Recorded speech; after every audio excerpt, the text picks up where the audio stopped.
The night my husband and my sister threw a party in my dead mother's house.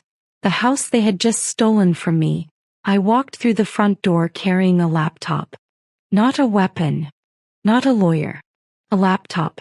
And I want you to understand something before we go any further. I was not angry. I was not shaking. I was not the woman they expected to walk through that door. I was calm. Because when you spend 4 months quietly building a case that will dismantle 3 people's lives simultaneously, calm isn't a mood. It's a strategy. There were 80 guests inside that house. Family members, church friends, business associates, neighbors who had watched me mow that lawn every summer for 30 years. My husband Richard was standing near the fireplace with a champagne flute. My sister Vanessa was beside him in a new dress. My brother-in-law Trevor was laughing too loudly near the back window. The way men laugh when they think they've already won. They had stolen $1.8 million from me. They had forged a dead woman's signature. They had filed divorce papers and told me I had 30 days to leave my marital home. And tonight they had sent me an invitation to celebrate. I RSVP'd yes. By the end of that evening, Vanessa would lose every dollar of that inheritance. Richard would file for bankruptcy inside of 8 months. Trevor's company would collapse within a year. And the attorney who helped them, a man named Gerald Ashworth, would surrender his license. But to understand why I was so calm walking into that room, you need to understand what they did to me. And more importantly, what they didn't know I had found. My mother's name was Patricia. She was 69 years old when she died. And for the last 6 years of her life I was her caregiver. Not part-time. Not weekends.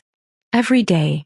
I reorganized my work schedule around her medication times.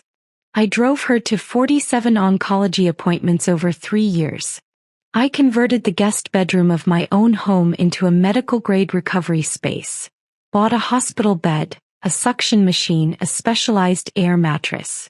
My sister Vanessa visited 11 times in 6 years. I counted. 11 visits, most of them under 2 hours, spread across 6 years of watching our mother decline. When my mother died, I was exhausted in a way that I still don't have the words for. But I also believed, I genuinely believed, that the estate reading would be straightforward. My mother and I had spoken about her wishes many times. There was a will. I had seen it. I had sat in the room in 2018 when she and her attorney, Gerald Ashworth, finalized it. 80% of the estate to me. 20% to Vanessa. The lake house to be maintained in my name. The total value of the estate at that time, $1.6 million. By the time she died, with property appreciation and an insurance payout, $1.8 million. So I walked into that conference room expecting to grieve one more time and then begin the process of healing. I was not prepared for what Gerald Ashworth said next. He cleared his throat, unnecessarily I noticed, and announced that a newer will had been located, dated 11 months before my mother's death, leaving the entire estate, 100%, to Vanessa. The room went silent. I looked at Gerald. Then I looked at Vanessa. Then I looked at my husband Richard, who was seated to my left. And here is what I want you to understand about that moment. Richard wasn't shocked. He wasn't surprised. He wasn't scanning the room for my reaction the way a loyal husband would. He was still. And there was something on his face that I had never seen there before in 33 years of marriage. Relief. Not happiness. Not satisfaction. Relief. The specific expression of a man who had been waiting for something to finally be over. Vanessa immediately began speaking. About the lake house. About whether the dock needed repairs. About paint colors. Trevor, her husband, started talking about structural renovations as though he had already consulted a contractor. Which I would later discover he had. I sat in that chair and said nothing. Not because I was broken. Because I was watching. And then Richard leaned over to me, quietly, almost gently, and told me he had filed for divorce. Not at some future point. That morning. He had filed that morning. He explained, still quietly, still gently, that due to certain financial arrangements he had made over the prior 3 years, I would need to vacate the marital home within 30 days. 33 years of marriage. Dissolved in the same sentence as a parking arrangement. I looked at him. And I said, "Okay, Richard." Just that. 2 words. He looked confused. He had expected crying. What he got instead was a woman who had just noticed something very, very important. Gerald Ashworth, the estate attorney, had not once made eye contact with me since we sat down. Not once. And that told me everything. If you are the person in your family who does everything, the one who shows up, the one who handles the hard phone calls, the one who sacrifices years of your life for people who barely acknowledge it, stay with me. Because what I'm about to describe is going to sound very familiar. I drove home from that meeting and I sat in my car in the driveway for 20 minutes. Not crying. Thinking. Because something had cracked open in my mind, and everything I had ever ignored was suddenly rearranging itself into a pattern I could finally see clearly. Vanessa had always complained about being overlooked. Overlooked by our parents. Overlooked in the will they wrote when we were children. Overlooked by a family that, in her version of events, had always loved me more. I had spent decades apologizing for being the one who showed up. But the complaints had gotten louder in the last 3 years. And looking back, specifically louder whenever the topic of the estate came up. Vanessa used to ask me questions about the estate with what I thought was casual curiosity. "So does Mom still have the same attorney? Has she updated anything recently, do you know? What exactly is included in the property value? Is it just the lake house or are there other assets?" I answered every one of those questions openly, because she was my sister. And I didn't think to be suspicious of my own sister. Richard had developed a sudden interest in legal paperwork around the same period. He asked me twice where my mother's important documents were stored. He commented twice that estate attorneys could sometimes be persuaded to work in ways that benefited specific parties. I had told him that was a cynical thing to say. He had laughed it off. I was thinking about that laugh now. And then there was the money. Richard's gambling had never been a secret exactly, but the scale of it had been something I chose not to fully examine. There had been late-night phone calls. Credit card statements I found and set aside. A home equity line of credit I hadn't known about until I saw a statement by accident. How much debt did he actually have? I didn't know. But I was going to find out. And Trevor. Trevor had made a joke at a family dinner 3 years ago. I remember it exactly. That inheritance was the easiest money people ever make because somebody else did all the work. At the time I had thought it was just the kind of thing Trevor said. Tasteless but harmless. Sitting in my driveway that evening, it no longer sounded tasteless. Sounded like a plan. My mother had said something to me once. About 14 months before she died. We were sitting in the kitchen after I had helped her with her medications and she said very quietly, "Ellie, if anything ever looks wrong after I'm gone, check the desk in the office." I had smiled at her and said, "Nothing's going to go wrong, Mom." She had looked at me for a long moment. And then she had said, "Just remember. The desk." I hadn't thought about it again until the morning after the estate reading. I drove to the lake house. I still had a key. Nobody had changed the locks yet because they hadn't anticipated I would act this quickly. I let myself in. The house was quiet. I went directly to the office. And I opened the desk. What I found in the next 90 minutes changed everything. The first thing I found was a printed email thread between my mother and Gerald Ashworth. Dated March 2019. Subject line: Final will. Confirmed distribution. Attached was a copy of the original will I had watched her sign. The one leaving 80% to me. Stamped with Gerald's firm letterhead. Signed by 2 witnesses. A paralegal named Dana Ferris and a notary named Carl Beckman, both employed by his office.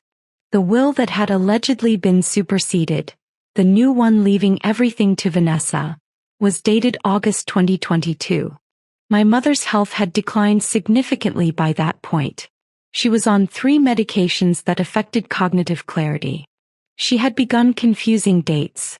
She had a documented diagnosis of early-stage vascular dementia entered into her medical record in June 2022, 2 months before she allegedly rewrote her entire estate plan.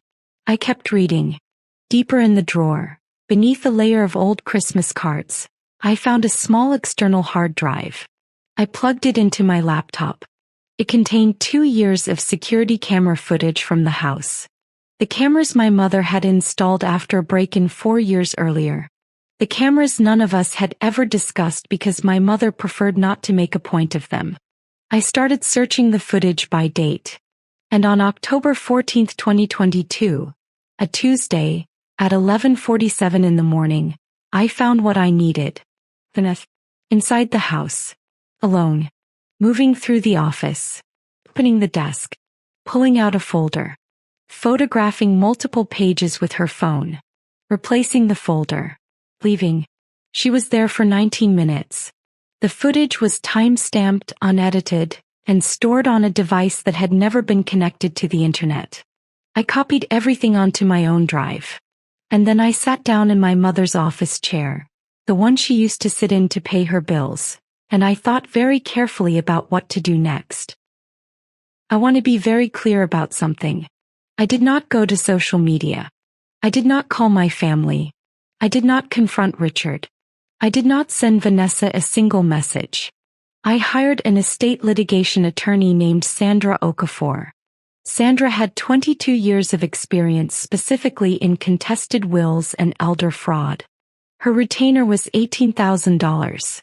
I paid it from my personal savings, the account Richard didn't know about because I had learned from watching my mother that a woman should always have money he doesn't know about. On Sandra's recommendation, I hired a forensic document examiner named Dr. Philip Rains. Dr. Rains had testified as an expert witness in 41 court cases. His job was to examine the August 2022 will. I also hired a financial investigator named Marcus Webb. His job was Richard. And then I went quiet. Completely quiet. Publicly I appeared defeated. I posted nothing. I attended a family dinner Vanessa hosted and smiled politely while she described her renovation plans for the lake house. I let Richard's attorney believe the divorce proceedings were going to be uncontested. Vanessa started calling me gracious. Trevor told a mutual friend I had finally accepted reality. Richard seemed almost sorry for me. While all of that was happening, Dr. Rains completed his analysis. The August 2022 will showed evidence of signature forgery. Specifically, the pressure pattern in the pen strokes was inconsistent with natural writing. A signature produced too slowly and with deliberate control rather than the fluid movement of a person signing their own name. My mother's genuine signature showed a natural rightward slant and a specific loop in the P of Patricia that was absent in the forged version. His professional conclusion, submitted in writing. The signature on the August 2022 document was not produced by the same individual as the authenticated 2019 document. Sandra filed a motion to delay the estate distribution pending legal challenge. Gerald Ashworth, the estate attorney, began to sweat. Meanwhile, Marcus Webb completed his investigation into Richard. The numbers were worse than I had imagined. Richard had accumulated $470,000 in gambling debts across 3 separate accounts. He had taken out a second mortgage on our home without my signature, which was, Marcus informed me, illegal. He had been in contact with Vanessa's husband Trevor 6 months before my mother's death, discussing, in writing via email, the possibility of restructuring the estate outcome. Those emails. I need you to sit with that phrase for a moment. Restructuring the estate outcome. That was how they referred to stealing from me. And then came the moment that sealed everything. Trevor had been using an old tablet, one he had forgotten about, left in a drawer in their second home, that was synced to a shared cloud account. That tablet was discovered during a property inventory that Sandra's office requested as part of the legal proceedings. The cloud account contained a messaging thread between Trevor, Vanessa, and a third number I initially didn't recognize. The third number belonged to Gerald Ashworth. 312 messages, spanning 14 months. I am going to read you exactly 3 lines from those messages, because 3 is all you need. Vanessa to Gerald, she'll never check the desk. She's not that kind of person. Trevor to the group. Once this is done, we split the attorney fees out of the estate before distribution. Clean. Richard joining the thread 4 months later. Just make sure the timeline holds. I need this finished. Richard. In the thread. My husband. Planning the theft of my mother's estate. To pay off $470,000 in gambling debts. I read those messages at 9:47 on a Wednesday evening alone in my kitchen. I closed the laptop. I made a cup of tea. And I thought, now I'm ready. Vanessa had always wanted people to see her winning. That was the thing about Vanessa. It was never enough to have the money. She needed everyone to know she had it. She needed me to stand in the room while they knew it. So she planned a party. Not a quiet family dinner. Not a tasteful gathering. A full celebration held inside the lake house with 80 guests. Catered. With a bar. With decorations. She called it an estate celebration. The invitations went out on a Saturday. Printed. On cream cardstock with a gold border. My invitation arrived Tuesday. I held it in both hands and read it twice. And I understood immediately what it was. It wasn't an invitation. It was a trophy. She wanted me in that room so she could win in front of witnesses. So that every person who had ever known our family could see me standing in the background while she stood at the front. She wanted the humiliation to be public. So did I. I RSVP'd within the hour. Yes. Absolutely yes. Sandra was informed. Dr. Raines was on standby. Marcus Webb had delivered his final report. The court filings were ready. And I built a 6-slide presentation on my laptop that I had been refining for 3 weeks. The only thing left was to walk through the door. If you believe that earned justice is better than keeping the peace, that there are some betrayals that don't deserve forgiveness, they deserve consequences, I need you to stay with me right now. Because this is the part of the story where everything changes.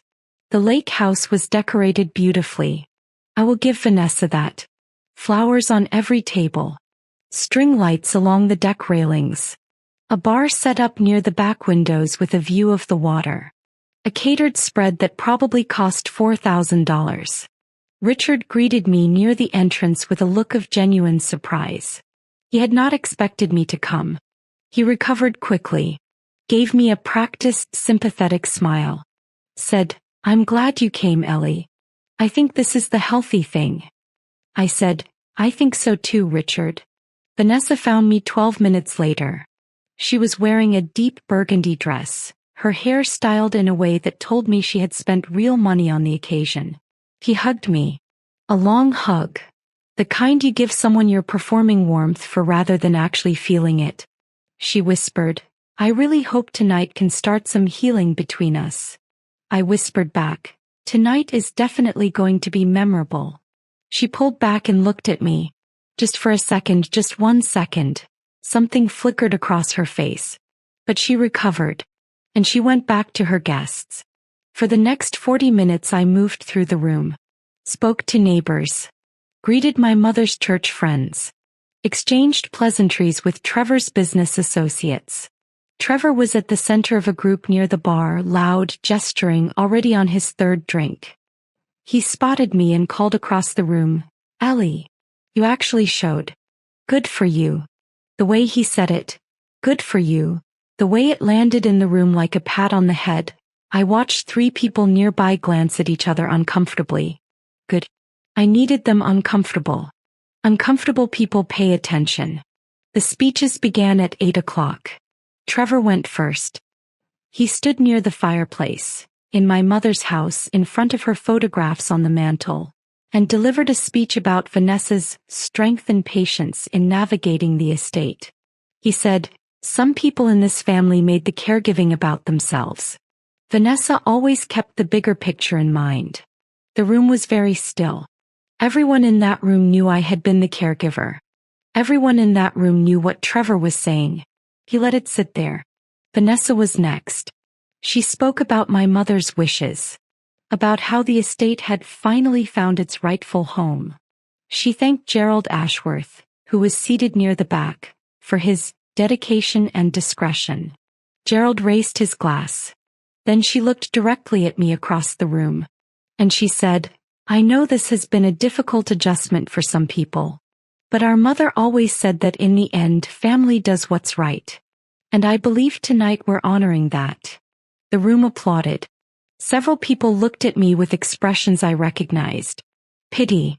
The specific pity reserved for people everyone has already decided lost. I sat with it for exactly 4 seconds. And then I stood up. I didn't shout. I didn't demand attention. I simply stood and I said, clearly and evenly, "I wonder if I could borrow the projector for just a few minutes. I have something I'd like to share with everyone while we're all here." Vanessa looked at Trevor. Trevor looked at Richard. Richard looked at me with an expression that was half amusement, half irritation. Trevor waved toward the projector setup they had rented for the evening. He was smiling. He thought I was about to humiliate myself. I opened my laptop. I connected the HDMI. And the screen behind me lit up with the title slide. The security footage from October 14, 2022. Time-stamped. Clear resolution. Vanessa. Unmistakably Vanessa, in a coat I had seen her wear 100 times, inside this house. Opening this desk. Photographing documents. I said nothing. I let the room watch it in silence for 45 seconds. The first gasp came from somewhere near the back. Then another.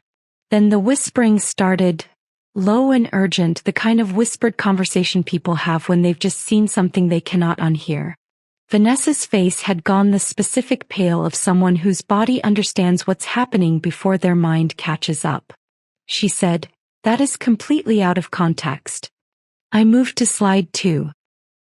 The original will. The 2019 will. Full document. Gerald Ashworth's letterhead. 2 witnesses. My mother's authentic signature at the bottom. The one with the rightward slant, the one with the loop in the P. And beside it, displayed side by side, the August 2022 will. The one that had been submitted to the estate. The forged signature clearly visible in comparison. I said, "Dr. Philip Rains is a forensic document examiner with 22 years of experience and 41 court cases. His written conclusion is in the packets being distributed by my attorney's office to each of you right now." Sandra's paralegal, who had arrived 15 minutes before the party started, posing as a guest, began moving through the room distributing folders. The silence was total. Richard was no longer smiling. Gerald Ashworth had gone rigid in his chair near the back. Trevor said, "This is a stunt. This is absolutely she's doing this for attention." I moved to slide 3. My mother's medical records. August 2022. Specifically, the attending physician's notes documenting her diagnosis of vascular dementia. Her documented cognitive evaluation score from that same month. Her prescription records showing 3 medications, all with known effects on decision-making capacity and memory consolidation. And a single line, highlighted in yellow, from the clinical notes. Patient unable to reliably recall day of week or names of close family members. Not currently recommended for legal or financial decision-making. That note was dated August 3, 2022. The forged will was dated August 17, 2022. 14 days later. I heard a woman near the front of the room say, "Oh my God." I heard 2 people get up from their chairs. I heard Trevor make a sound that was not quite a word. Vanessa said, "You don't understand, she had good days." I moved to slide 4. Dr. Raines's full forensic analysis. Page 1. The technical breakdown. The pressure irregularities. The slant inconsistency. The loop in the P. His professional conclusion displayed in bold at the center of the slide. The signature on the document dated August 17, 2022 was not produced by the same individual as the authenticated 2019 document. This signature bears the characteristics of deliberate, slow-traced forgery. Trevor stood up. He was across the room from me and he stood up, and his voice had shifted into the register of a man who has run out of control and is trying to manufacture authority he no longer has. He said, "Ellie, you need to stop this right now. You are making a scene at a family event and you are going to regret." I looked at him. Just looked. I said, "Trevor, please sit down." He did not sit down immediately, but he stopped speaking, and the room, 80 people, was watching him stand there, red-faced, loud, in a room full of people who were holding folders that said forensic forgery. He sat down. I moved to slide 5. The messages. I had selected 47 of the most relevant exchanges from the 312 recovered. They were projected line by line. I did not read them aloud. I didn't need to. The room read them on their own. Vanessa to Gerald, "She'll never check the desk. She's not that kind of person." Trevor to the group, "Once this is done, we split the attorney fees out of the estate before distribution. Clean." Richard, my husband Richard, sitting 8 feet away from me, joining the thread, "Just make sure the timeline holds. I need this finished." Trevor again 6 weeks later. "Ashworth says he can backdate the witness signatures if we need to. He's done it before." Vanessa, "What about Ellie?" Richard, "She'll accept it. She always accepts things." The silence after that slide was different from the silences before it. This was not surprise.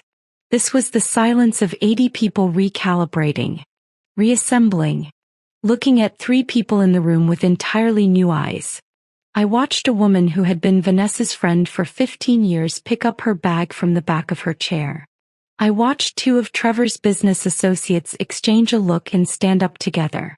I watched Gerald Ashworth, Gerald, who had sat near the back with his champagne, who had helped plan this, put his glass down very carefully and stare at the floor. Vanessa said, Those are taken out of context. This is not what." Richard said nothing. He had understood, from the moment my first slide appeared, that he was finished. I moved to slide 6. Richard's finances. $470,000. Named accounts. Documented transaction histories. The second mortgage he had taken without my signature. The credit line. The loan from Trevor's business account. A detail I had not known until Marcus Webb uncovered it. Trevor had loaned Richard money.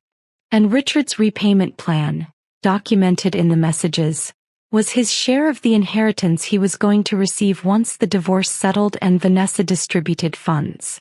They had built a financial architecture of theft. And I had just projected every beam and column of it onto a 12-foot screen. I said, "My attorney has filed motions contesting the August 2022 will on grounds of forgery, elder fraud, and coercion. Copies of the complete evidence package have been submitted to the District Attorney's Office and to the State Bar Association regarding Mr. Ashworth's conduct. The estate distribution has been frozen pending court review." I paused. "Richard, I'll be filing my own response to the divorce proceedings on Monday. You should speak to your attorney before then." I closed the laptop. The screen went dark. And then, right on cue because Sandra had coordinated the timing, 2 investigators from the district attorney's office walked through the front door. They had been waiting in the driveway. They asked Gerald Ashworth to come with them. He went. Quietly. Without his champagne. I want to tell you what happened next. Not because it was dramatic, but because it was the opposite of dramatic. It was quiet. The party ended. Not all at once. People didn't flee. They left in small groups, quietly stopping to speak with me on their way out. Many of them touched my arm. A few of them said my mother's name. One woman, someone I hadn't seen in 4 years, hugged me for a long time and said nothing at all. That was enough. Vanessa tried to speak to me 3 times that night. The first time she said it was all a misunderstanding. The second time she said she had been pressured by Trevor. The third time she was crying. I said the same thing each time. Talk to your attorney. Richard left before the investigators came back inside. He didn't say anything to me. He just walked to his car. Trevor, and I want you to picture this because it is the image I return to when I need to remember why patience is a weapon. Trevor stood near the bar for 20 minutes after everyone else had gone, still holding his drink, still in his expensive shirt, completely alone. The catering staff were quietly clearing around him. I watched him from across the room. He eventually set his glass down. And he left. The court proceedings took 7 months. The August 2022 will was invalidated. The original 2019 will, the real one, my mother's actual wishes, was restored. I recovered the full estate. $1.8 million. The lake house. Every asset. Gerald Ashworth surrendered his law license as part of a settlement agreement with the state bar. He also faced criminal charges for his role in the forgery, charges that resulted in a 14-month suspended sentence and a permanent bar from practicing law in any capacity. Vanessa and Trevor repaid $230,000 that had been drawn from the estate in the months between the estate reading and the court freeze. Vanessa was placed on probation. Trevor's business, which had 3 active investors at the time of the party, lost all 3 within 60 days of the story becoming public. His company dissolved 11 months after that evening. Richard filed for bankruptcy 8 months after our divorce was finalized. The gambling debts were real. The second mortgage was real. The $470,000 was real. The divorce settlement, based on his deception, the undisclosed debts, the illegal second mortgage, and his documented role in the conspiracy, left him with significantly less than he had anticipated. My attorney Sandra described the outcome in our final meeting as comprehensive. I thought that was a perfect word. I am sitting on the deck of the lake house right now. The water this morning is completely still. The dock needs a minor repair. There's a board on the far end that's been loose since spring. I've been meaning to schedule someone. Have a coffee. I have a good book that I haven't been reading because I keep looking at the water instead. My phone is inside. Vanessa has called 41 times since the verdict. She has emailed 16 times. She sent a letter through an intermediary, a second cousin neither of us had spoken to in years, explaining that she had been manipulated by Trevor and that she hoped I could find it in my heart to rebuild our relationship. I read it. I did not reply. Richard called twice in the first month after the bankruptcy. Once to apologize. Once to ask if I would consider a conversation. I didn't answer either call. Some people in my life, kind people, people who care about me, have suggested that at some point forgiveness might be worth considering. For my own peace, they say. Foreclosure. I don't argue with them. I just don't agree. Forgiveness is something you offer when someone shows you they understand what they did. Not when they call you 41 times because they want something back. What Vanessa lost is not my responsibility. What Richard lost is not my responsibility. What Trevor built and watched collapse is not my responsibility. Those outcomes are the natural result of choices they made, plans they laid, messages they sent. Believing I was too trusting, too tired, too soft to ever look in a desk drawer. They were wrong about the drawer. They were wrong about everything. My mother left a note inside the hard drive case. I didn't find it until the evening of the party, when I returned to the lake house alone after everyone had gone. It was a folded piece of paper tucked inside the lid. It said, "Ellie, I always knew you would check. Love, Mom." I have kept it in my wallet since that night. Not as a reminder of what happened. As a reminder of who she knew I was. She knew before I did. If you are carrying this story with you right now, if there is someone in your life who has mistaken your patience for weakness, your silence for ignorance, your grace for surrender, I want you to remember one thing. They always underestimate the person who does the work. They always miscalculate the person who stays calm. And they always forget to check the desk. They thought stealing my future would make them rich.